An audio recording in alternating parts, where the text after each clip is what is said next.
Good morning and welcome to this Conservation Applied Research and Development webinar.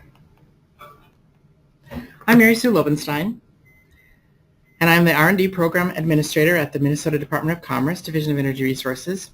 Our topic today is a review of the results from the recently completed Minnesota Energy Efficient and Carbon Savings Potential Study. Our presenters are Adam Zoet at the Department of Commerce, Matt Sachs from Optimal Energy, and Carl Nelson from the Center for Energy and Environment, or CEE. Adam is an energy planner principal at the Department of Commerce, where he helps lead the energy efficiency planning efforts. This includes fostering coordinated analysis between the Conservation Improvement Program Unit and the Energy Regulation and Program Unit, Energy Regulation and Planning Unit, rather. In addition, he oversees the development and execution of studies such as the statewide potential study that is the subject of this webinar. Matt is a senior consultant at Optimal Energy, where he serves a leading role in efficiency program design, engineering, economic analysis, and support for clients across North America. He has served as a primary contributor to numerous energy efficiency potential analyses, including this one. Carl is a director of program development at CEE. Carl has over 15 years of experience in energy policy work and in the assessment and implementation of a broad array of energy efficiency and renewable energy projects. At CEE, he coordinates the development of new program initiatives and was CEE's project manager on this potential study. Before we start, I'd like to go over a few webinar basics. All attendees will be in listen-only mode. As questions occur to you during the presentation, type them into the chat box on the GoToWebinar panel and send them to us. We will do our best to answer all questions within the time allocated, but if for some reason we don't get all of the questions answered, we will answer them later and email them to all participants, email a copy of them to all participants. The webinar is being recorded and will be available on both the department's and the CEE's website at a later date. Finally, the slide deck for this webinar is available on your GoToWebinar panel, where you can download it at any time during the presentation. This webinar is one in an ongoing series designed to summarize results from the research projects funded by Minnesota's Applied Research and Development Fund, which was established in the Next Generation Energy Act of 2007.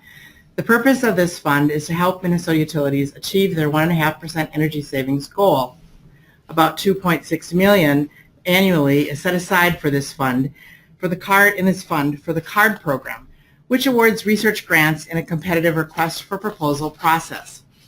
CARD projects are in all building sectors.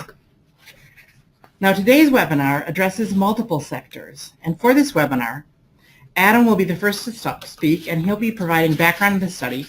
Matt will go next, and he'll give an overview of the methodology used in the study, and then Carl will discuss the study's findings, program recommendations, and policy considerations.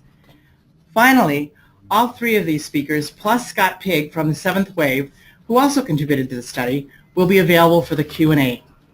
So Adam, I'll pass it over to you. Great. Thanks, Mary Sue. So I'll just start with a brief background on the Minnesota Conservation Improvement Program, also called CIP. So Minnesota has been doing utility energy efficiency programs since the 1980s. I won't go into the details of CIP's history on this slide, other than to say that energy efficiency efforts were ramped up in 2010 when Minnesota moved from a spending goal to a savings goal, which is 1.5% of average retail sales for electric utilities and a minimum of 1% for the natural gas utilities.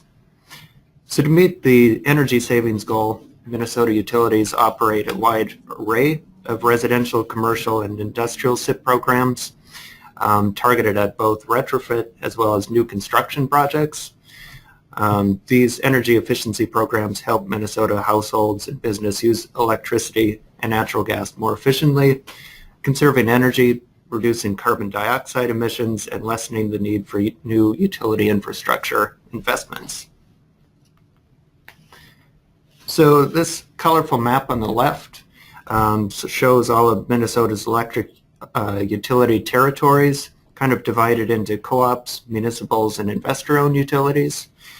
Then the diagram on the right breaks down electric loads by utility type and market sector. Minnesota has over 170 electric utilities, with investor-owned utilities having 2/3 of the state's load, while cooperative utilities comprise the majority of the territory, as you can see in that map. Electric cooperatives also tend to have a higher proportion of residential customers than electric municipal and investor-owned utilities. So the map on this slide shows Minnesota's gas utility territories divided into municipal and investor-owned utilities. And the diagram on the right shows gas sales by utility type and market segment again. So the investor-owned utilities serve 94% of the state's natural gas sales, and about 2/3 of residential customers in Minnesota are served by natural gas utilities, the majority of which are municipal utilities. Also significantly, 17% of residential customers in Minnesota use electricity as their primary heating source, with most of the remainder heating their homes with delivered fuels, primarily propane. So Minnesota has been a leading Midwestern state for energy efficiency achievements for the last decade, and those achievements have been steadily growing, as you can see here on this graph. So Minnesota electric utilities have met or exceeded the 1.5% energy savings goal each year since 2011. So on the gas side, natural gas energy efficiency achievements follow a similar upward trajectory. Minnesota gas utilities overall have met the 1% minimum, but only exceeded the 1.5% goal in 2017. In both 2016 and 17, Minnesota's gas efficiency achievements were actually the highest in the nation. And this was driven especially by CenterPoint Energy's achievements in 2017. They had their most successful year ever in terms of energy savings that year.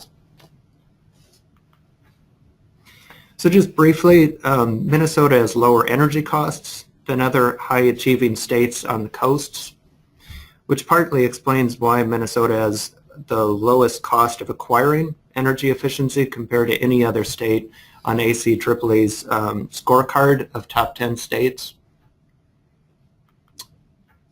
So why did we do this study? Minnesota has historically done quite well with energy efficiency achievements, but the state has heard concern from stakeholders about being able to meet those goals in the future. So to address these concerns and plan for the future of SIP, the Department of Commerce commissioned a study to look at the next decade of energy efficiency. And to that end, the project team was commissioned to, number one, estimate the statewide electric and natural gas efficiency and carbon savings potential from 2020 to 2029, produce data-driven and stakeholder-informed resources defining market segments, end uses, measures, and programs that could be targeted in the next decade to realize cost-effective energy savings, and finally, to engage a wide variety of stakeholders in order to advance robust energy policies and energy programs in the state. So just briefly, this was the wonderful project team that worked on this study. CEE was the lead on this study.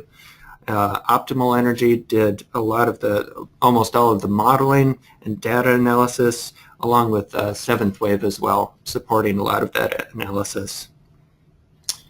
So with that, I'll kick it over to Matt Sachs at Optimal to talk about the project's methodology. All right, thanks, Adam, and hello, everyone on the call. So just very briefly, touch on the different types of potential estimated as part of this study and get through a little terminology.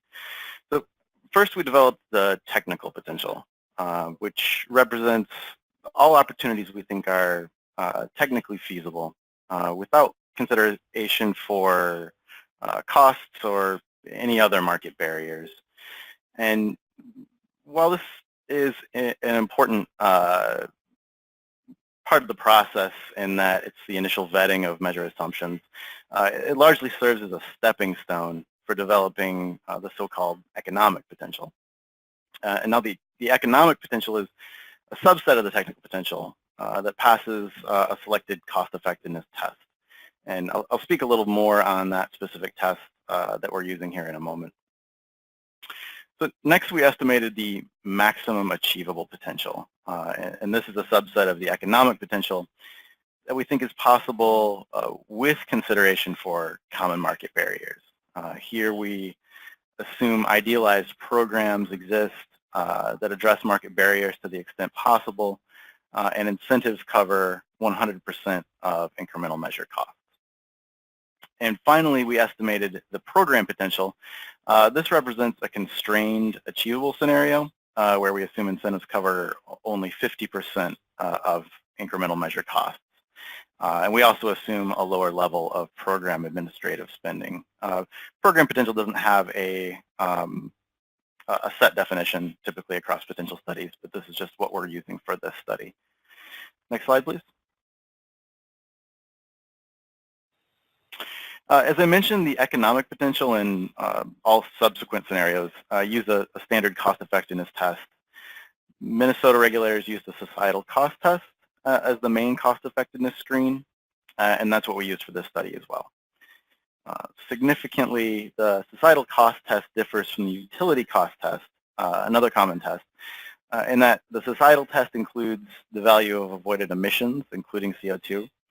On the cost side, the societal test includes the full incremental measure cost to the customer and program administrative spending, whereas the utility cost test only includes program incentives and admin spending. So this slide presents a very high-level overview of the general methodology used for this study. And while I run through this quickly, if you're interested, I highly suggest you take a look at the methodology section in the final report, as there's way more detail there than we can provide today. So our study used what we call a top-down analysis, which begins with the energy sales forecast. We then disaggregate these forecasts by sector, segment, which typically represents building type in this study, and end use, such as lighting, heating, plug loads, etc. Next, and perhaps the biggest part of this effort, we characterize the cost, savings, and other parameters, just measure lifetimes, for each individual opportunity that apply to these end uses. With these inputs alone, we're able to estimate the technical potential. Next, we performed the cost effectiveness screening to determine the economic potential. And to support that, we developed some additional general model inputs, including the avoided energy capacity and T&D costs, discount rates, emissions factors, and so on, some higher level assumptions we needed to bring in. Once we had the economic potential, we developed measure penetrations or adoption curves, called different things various places, which take into consideration market barriers, measure economics, and program budgets. And those are necessary to estimate both the maximum achievable and the program potentials. And finally, and really all along the way here, we developed the total energy impacts as well as the economic outputs for each of these scenarios. And just to give some sense of the scope and scale of this effort, we ended up modeling over 300 unique measures for this study across 20 different customer segments, and that resulted in thousands and thousands of individual measure permutations. So with that, I will turn it over to Carl for the discussion of results. All right, we'll jump. All right, we'll jump right into the results here with looking at electric utilities. First of all, this is the high-level results through the end of 2029. As you can see here, compared to the baseline energy use, there is economic potential to reduce electricity usage by about a third. The program scenario can capture about half of this total economic potential, resulting in a 14% decrease in total electric usage compared to baseline. And in our maximum achievable scenario, we're showing that we can capture nearly 2/3 of the economic potential, resulting in a 21% total decrease in electric usage compared to that baseline. So looking at this on a year-by-year level, this is the incremental electricity savings per year for electric utilities statewide. We're showing average savings here over the 10-year period of about 1.8% per year for the program scenario and about 2.6% per year for the maximum achievable scenario. You'll note that the savings drops fairly significantly in 2022 and then slowly grows again in the later years. This reflects the federal lighting standards, so it'll be going into place at the end of 2021, which affects screw-in general service lamps. For our modeling, therefore, we assume no savings from general service lamps after this date, which virtually eliminates lighting savings from single-family residential from 2022 and onward. This drop in lighting savings then is gradually replaced by other end uses, which will be shown on the next slide. So this is the cumulative savings potential in 2029 across residential, commercial, and industrial sectors. Residential is responsible for about 1/5 of the total savings, and commercial industrial nearly 80% of the total savings there. Within residential, you can see that lighting represents a mere 6% of the total potential, reflecting what we just talked about with the lighting standards coming into place, and most of the lighting potential after that is in the multifamily sector. On the commercial industrial side, lighting is still the largest end use at about 25% of total potential. Within residential, you can also see that space heating is the largest potential there at 35% of total residential savings. We didn't model any fuel switching for this study. So this is only looking at the potential for space heating with households that currently heat with electric heating, which, as Adam mentioned, is about 17% of households in the state. And the reason why this space heating represents such a large potential is that for those 70% of homes that do heat with electricity, they use a lot of electricity, roughly double that of non-electrically heated homes. And there are some rather recent technology advances that have enabled huge savings in these electrically heated homes, which we'll talk about more shortly. In addition, turning back to the commercial and industrial side, in addition to lighting, you can see that there's substantial end-use potential in refrigeration, motors, and system efficiency. The systems efficiency refers to energy efficiency measures that can save multiple end uses at once and often achieve increased efficiency through operating the existing equipment more efficiently, smart controls for improving overall systems efficiency. For example, building automation systems in large buildings increasingly have advanced sensors and controls which, when combined with automated logic, can identify, diagnose, and correct faults in large, complex HVAC systems, saving motors from running, ventilation from being pumped in, and cooling from being used when it's not needed. Within the residential sector, systems efficiency includes behavioral measures like home energy reports, which also reduces energy use across multiple end uses.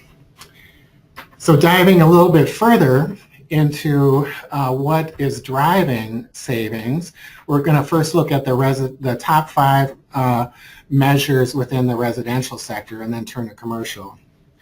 As was mentioned by Matt, we modeled nearly 300 different gas and electric measures, and we present here the measures that contribute the most to residential electric potential.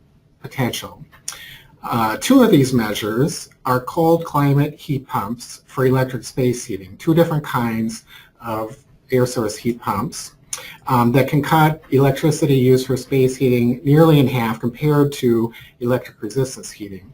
So in total, those two measures represent over 20% of the total residential potential.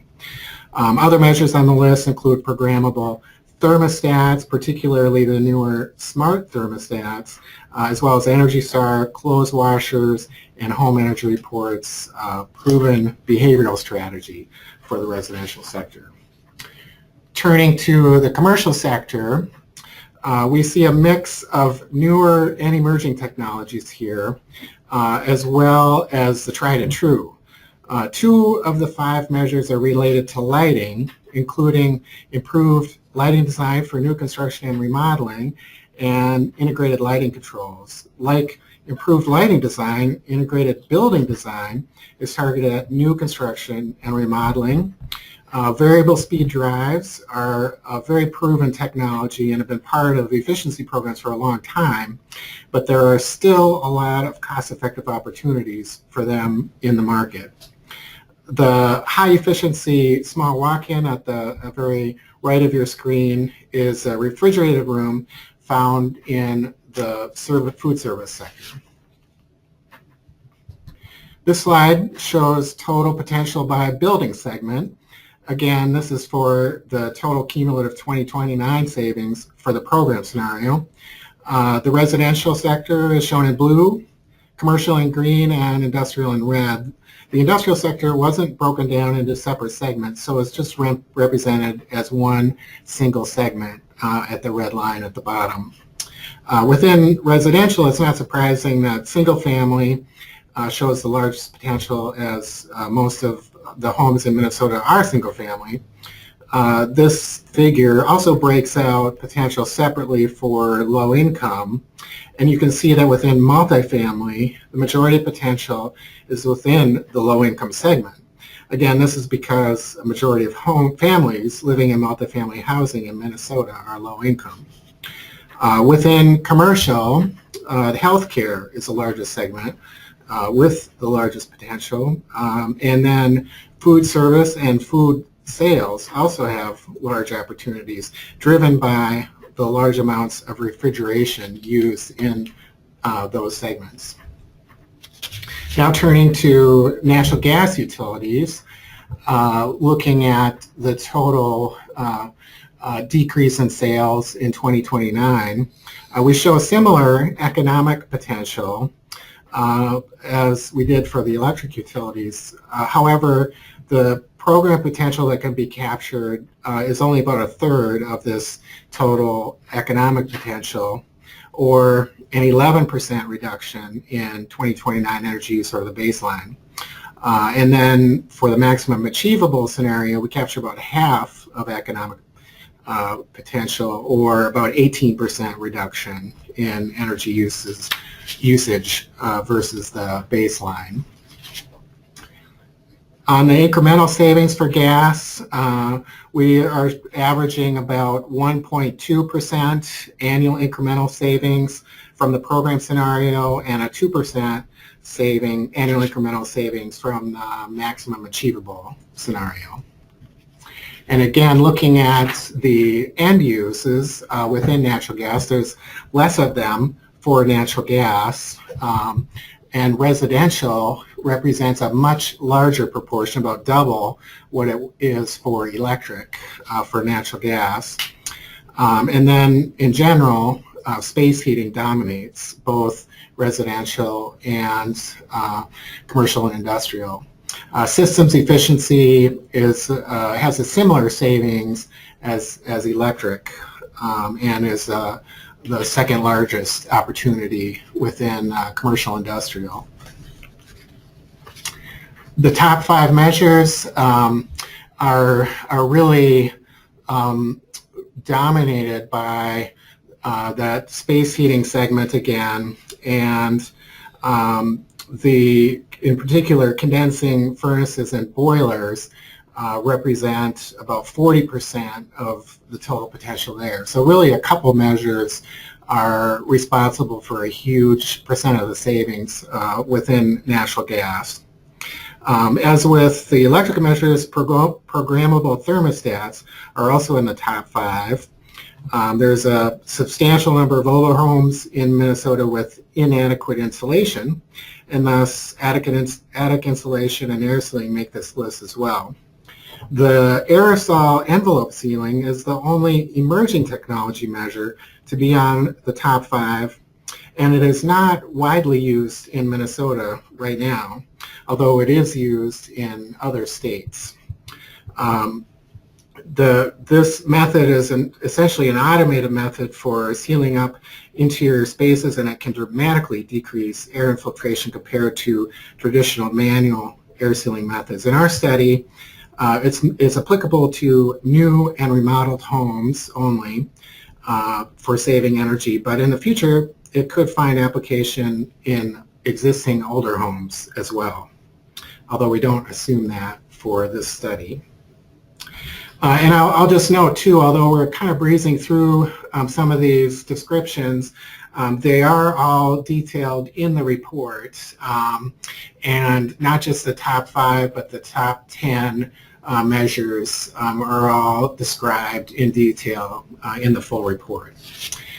So for commercial gas measures, high efficiency heating equipment, boilers and furnaces, again, represent the largest share of savings at a combined 25%. Energy recovery ventilators and demand controlled ventilation are not as widely known, but they have huge savings potential. And again, for smaller commercial buildings, smart thermostats can save energy very cost effectively. Looking at the potential by segment, one thing that jumps out is single family is by far the largest segment for gas utilities and remains the most important source of their savings. And the commercial sectors are generally a little bit lower than compared to the electric utilities, but healthcare is still the top segment that's responsible for a little more than 10% of the total potential for natural gas. We also calculated emissions reductions, carbon dioxide equivalent from the electric sector, and in 2029 the cumulative annual emissions reductions are equivalent to the emissions from over 1 million passenger vehicles, or a little over 540,000 single-family homes. So that's substantial. Within natural gas, it's about half the amount for electric, a little over 430,000 passenger vehicles, or the equivalent of the emissions from 270,000 single-family homes. This is the program budgets and savings for the electric and natural gas portfolios that we modeled statewide. It represents a little more than doubling what current budgets are right now. However, the total cost is still around a little close to 2 cents a kilowatt hour on the electric side and under 30 cents a therm for gas, so still less than procuring new energy. And this shows the cumulative net benefits as well for the combined natural gas and electric portfolios, and the benefit cost ratios. So anything that is above 1 for the cost effectiveness test shows that it has positive net benefits. And from the societal perspective, this means that for every dollar spent, and this is including both utility dollars and participant dollars, for every dollar spent there are $2.20 of benefits. And then from the utility perspective, the program scenario also shows $2.20 cents of benefits to the utility for every utility dollar spent. One thing to note here is for the max achievable scenario, you see that cost effectiveness ratio declines. That's because the utility is paying more, 100% rebate instead of 50% rebate under the max achievable scenario. So benefits decline under the max achievable scenario from the utility perspective, but are still positive. We did a substantial amount of research looking at program best practices to assess current programs in Minnesota, as well as make recommendations for programmatic strategies necessary to capture the end uses and segments that we just discussed. As part of this work, we reviewed energy efficiency programs in Minnesota, as well as around the country, to distill best practices and make our recommendations. So we'll summarize some of that in this section. So starting with the current state of Minnesota utility programs and our findings there, two themes really emerge from that. First, Minnesota already has a strong foundation of effective SIP programs. As Adam mentioned in his introduction, Minnesota has some of the lowest cost and best performing programs in the country, including many examples of effective, innovative programs. Secondly, partnerships have helped increase program effectiveness. Utilities have formed strong partnerships with trade allies in particular, such as HVAC contractors, who help them to sell their programs and sell customers on their programs. We did hear from many smaller customer-owned utilities that they face additional challenges in implementing programs because of their size and because of a dispersed customer base. However, where they worked together to jointly implement programs was where the greatest success was among these customer-owned utilities. In the program's benchmarking appendix that we prepared as part of this report, we give several examples of smaller Minnesota utilities that have joined together to run aggregated programs and some of the success that they've had in doing that. And finally, joint gas electric programs are becoming more common, and they can have efficiencies in program delivery as well as increasing overall program effectiveness. So looking at sort of what programs will need to do to be able to capture the efficiency that we outlined in our modeling, the biggest change is transitioning from lighting to new end uses. On the left-hand side, we show a bar chart there of current end use mix. Now, we didn't have the data available from utilities at that granular measure level to be able to precisely calculate this, but it's somewhere between 60 and 70% that lighting represents in most utility portfolios right now as end use. And then all other end uses make up the rest of that savings. So we basically have to invert that bar chart.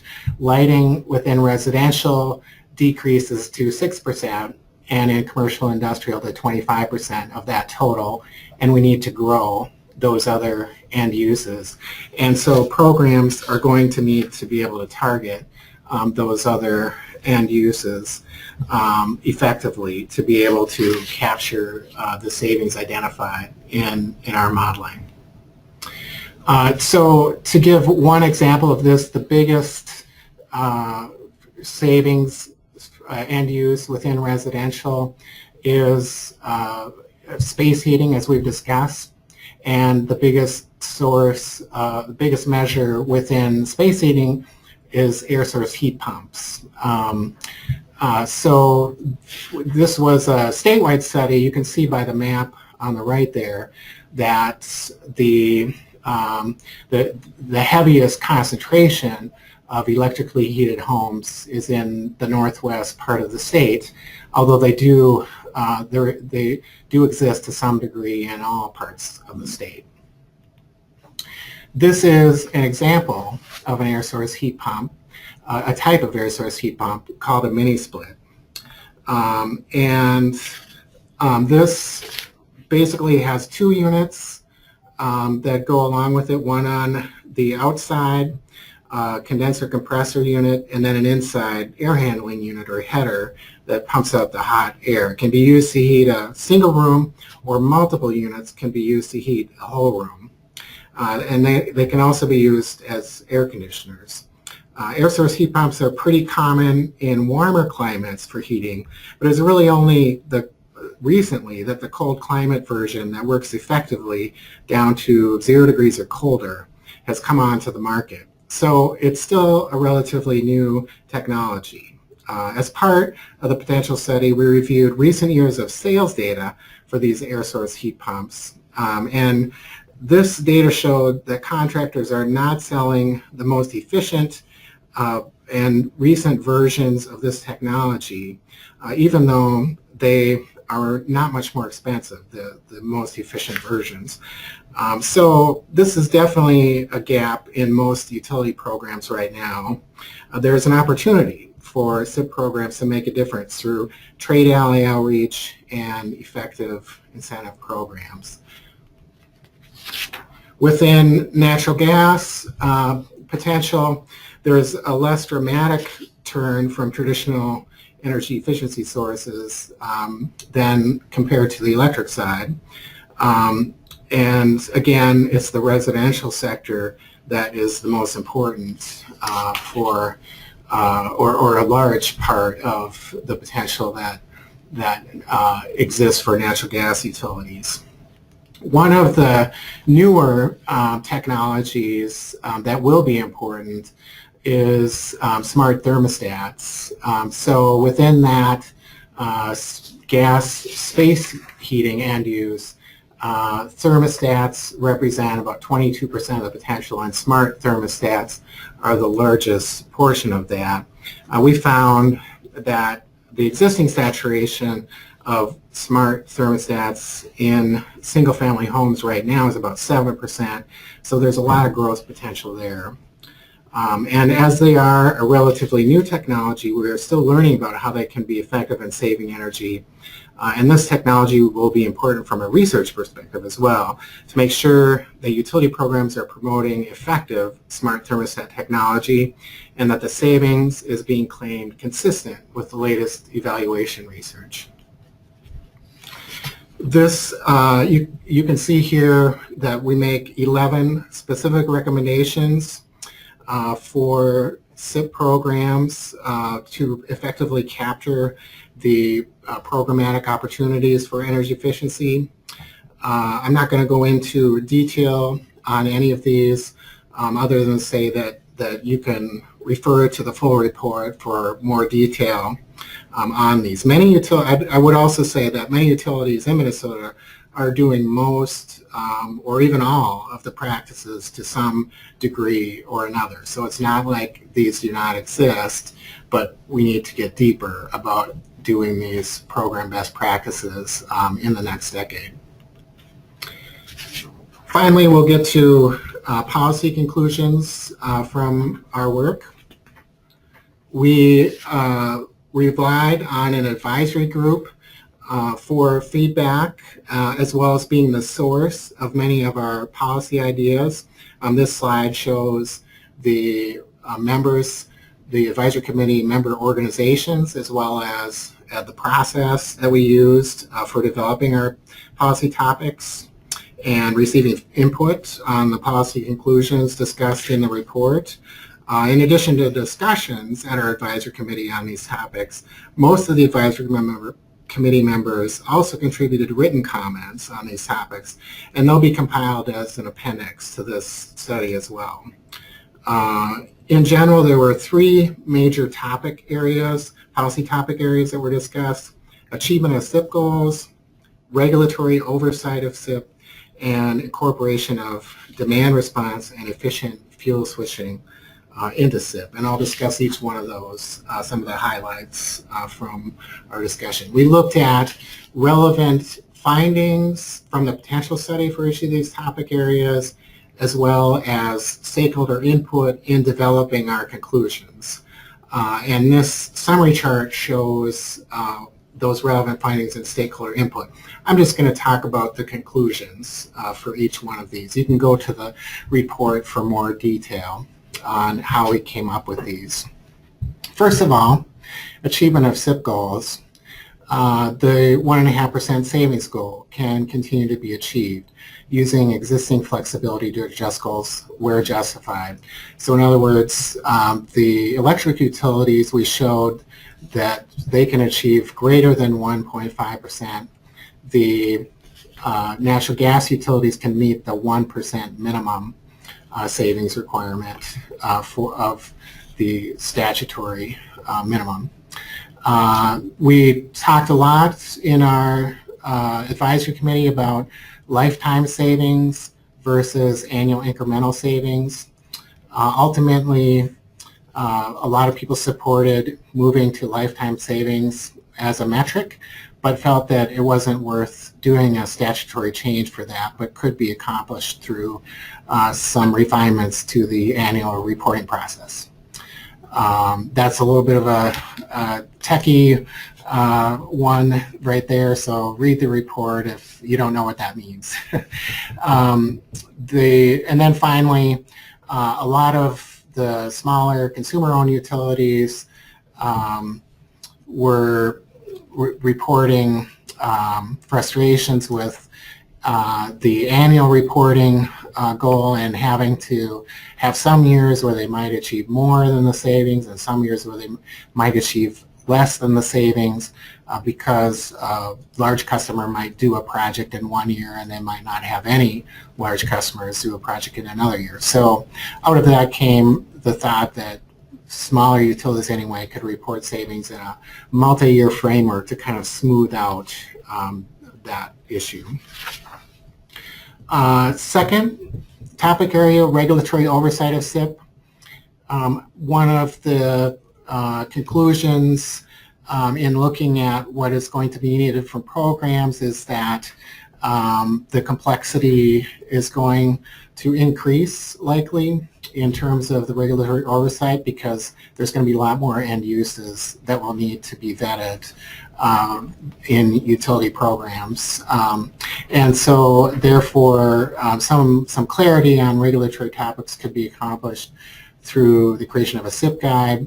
We also talked about creating a formal advisory committee, although the department does do a lot of informal outreach already, and so, but this would kind of formalize that process as well. And then finally, continue to have strong research and development to support future energy savings.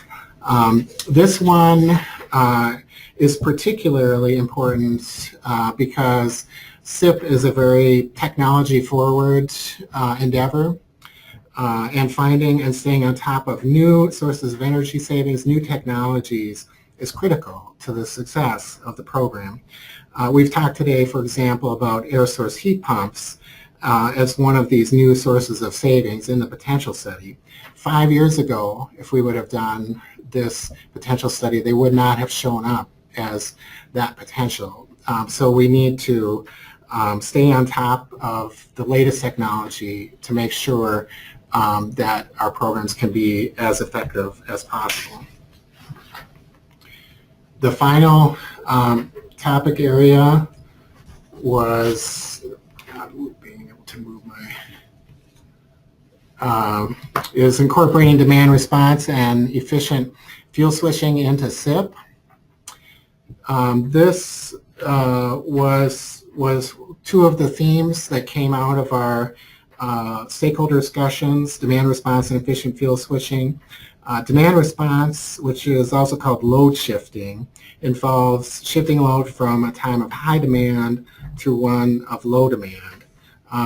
This utility resource will become important in a high renewables penetration in particular in order to better match the load when renewables produce power. so demand response can also result in emissions reductions. And so a lot of utilities were forward looking and saying we need to really be thinking more and more about that demand response. Currently, only demand response that saves energy is allowed in SIP, but a lot of people were making the point that we shouldn't just look at energy savings. There's a lot of synergy between how we run demand response programs and how we run energy efficiency programs as a rationale for bringing them together. Efficient fuel switching involves switching electricity or other fuels to another fuel source. When it involves switching to electricity, it's also called beneficial electrification, and it's been promoted as a way to decrease carbon emissions and possibly decrease costs for consumers. We found that in certain situations, efficient fuel switching can save customers money on their energy bills. It can reduce emissions, and it can increase overall efficiency, but it's very site and fuel specific. But it does have the potential to significantly increase overall efficiency in the state. The conclusion for considering stakeholder feedback was that if DR and efficient fuel switching, which together we're calling integrated demand side management, were to be included within SIP, it would be important to consider safeguards to ensure that end use efficiency is not decreased. We did not solve this problem in the potential study, but we did raise some issues. The department will be kicking off a separate stakeholder process in 2019 on the fuel switching topic, so look forward to continued discussion on that topic. And that concludes the presentation of the findings from the final report. One thing that we will have coming up is a reporting tool that will be available on the website. We provided some very high-level results of the study, and we're going to be publishing the data onto our website so that people will be able to dig into the detailed results even for individual utilities. So this is a model of what that website is going to look like. You can see here we can get down into a little bit more granular detail with some of the utility groupings and some of the detailed energy savings and end use bar charts here. So this is not for everyone, but for those who like to dive into the data, you're going to have plenty to whet your appetite here.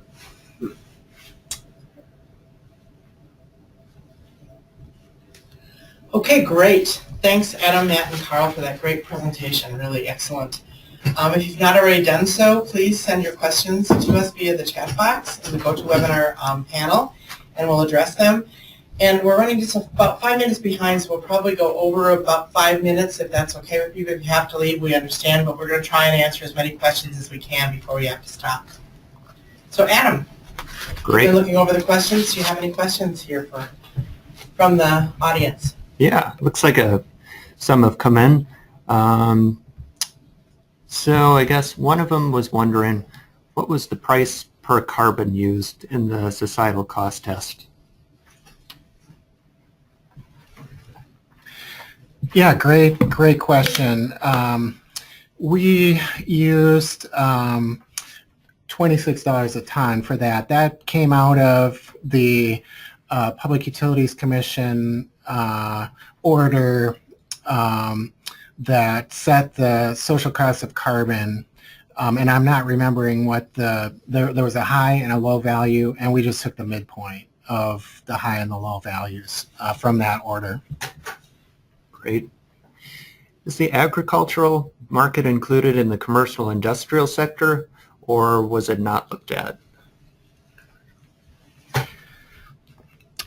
Yeah, this is a great question too. Yes, we did look at the agriculture sector. It was on one of our slides in the segments, and I don't know if we want to take the trouble to find that slide, but you can look in the report and find what the total potential from the agriculture sector was.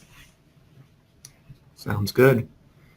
How did you assess lifetime savings of measures, especially in regards to home energy report savings? And are all these values given in first year or lifetime savings? Wow, we're getting technical quickly here. Just testing out our question answering abilities here.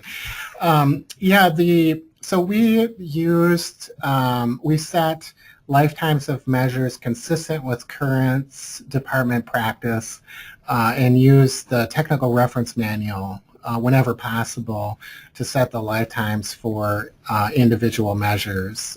The behavioral measures are a special case, and we essentially used the department methodology for calculating those savings called the average savings method. And so that downgrades the lifetime or spreads the savings across 3 years rather than claiming the entire savings in 1 year. Cool. So another kind of nerdy question here. Keep them coming. How did the project team determine the list of new or emerging technologies, and how were those modeled in the study? Yeah, great question. We did do a rather extensive screening for emerging tech and measures that are not currently included in Minnesota's Technical Reference Manual. And we looked, one thing we did was we worked with eSource. We had a subcontract with eSource, a national utility consulting firm, to do a review of their emerging tech database, as well as what is used in other states' TRMs. And then we did our own emerging tech screening as well. And then we had a process to decide which of those measures to include. I think we probably had several hundred measures, of which we maybe included 50 of those after we sort of screened out for total savings potential and an initial cost effectiveness screen. If we thought it wasn't going to be cost effective, we didn't do much extra work on it. Okay. And how can some of the smaller utilities capture the potential that's been identified in this study? Yeah, great question. How can some of the smaller utilities get at some of that savings? I think the main recommendation that we had is through working together that they can aggregate some of the costs to implement programs by working together. It's certainly possible to do it on an individual basis. And as a matter of fact, Otter Tail Power, in response to some of our program recommendations, best practices, indicated that they are pretty much doing all of the best practices that we had outlined in the report. And they are a smaller utility. So, it is possible for some smaller utilities to be able to implement sophisticated program designs, but working together and implementing joint programs across territory is perhaps a more practical way to do that. And because many of the consumer-owned utilities are already purchasing their power in an aggregated form, that is the most logical way for them to start doing that. And as a matter of fact, many of the utilities do implement joint programs in that manner. So SEMPA, for example, is an aggregator for some of the municipal power utilities, and they do an excellent job at running programs for their members. They've received numerous national awards for that work. Sounds good. So smart thermostats were another high potential technology. How do we make sure to capture savings from smart thermostats? Are there concerns about whether they are all operating properly and leading to energy savings? Yeah, good question. There have been studies done that have looked at the extent to which you get measured energy savings from smart thermostats, and it's still an ongoing area of research, but I think we concluded anyway that yes, there are substantial savings that can be had from those smart thermostats.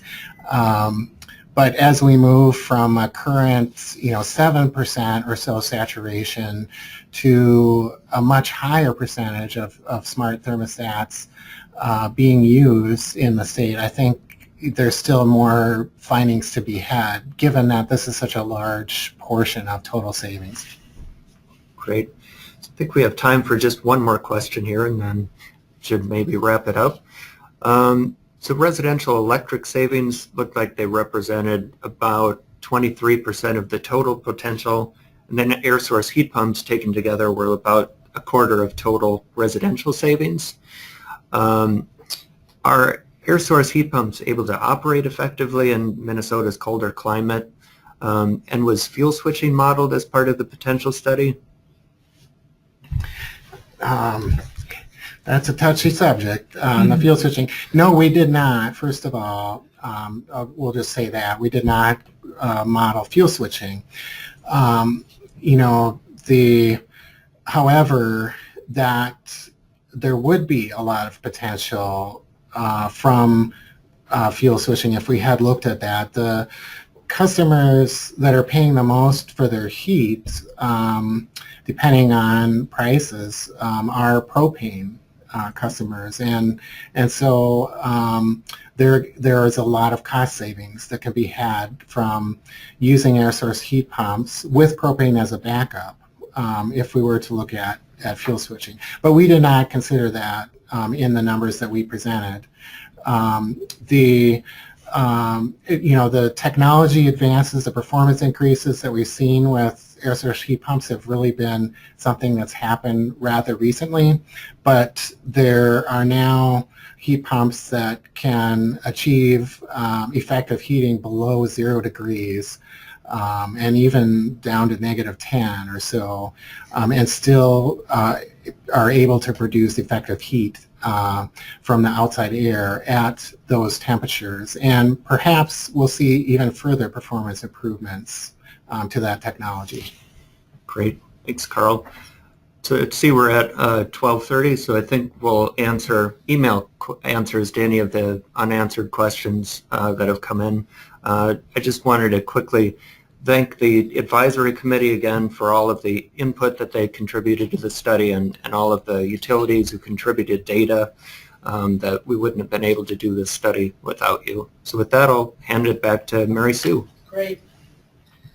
Thanks. The potential study report that Carl and everyone has been referring to is now available on either the department's Energy Data and Reports webpage or on CEE's Potential Study webpage. The recording for this webinar will be available in a few weeks on CEE's webpage. Links to either webpage, as well as a direct link to the report, are on this slide. So if you download the slide set before you leave the webinar, you should be able to get those links directly. Links to past CARD project reports and webinars can be found on our Applied Research and Development page. And this R&D page has additional resources and information related to the CARD program and to CARD research projects, which you might want to check out. The address for that is at the bottom of this slide. And thanks again for participating today. We really appreciate your interest in CARD projects. Before we leave, I want to take this opportunity to mention another upcoming CARD webinar. On February 7th, Slipstream, formerly known as Seventh Wave, will discuss measured savings, occupant acceptance, operational issues, and cost effectiveness from their field study of Tier 2 advanced power strips in office buildings. Announcements about upcoming webinars and other news related to this Minnesota Conservation Improvement Program can be found in the SIP newsletter. You can use the link on this slide to sign up for the newsletter. In the meantime, contact me if you want more information on any of these upcoming webinars, or if you have questions, feedback, or suggestions for the CARD program or CARD webinars. Thanks again for your participation. We really appreciate your interest.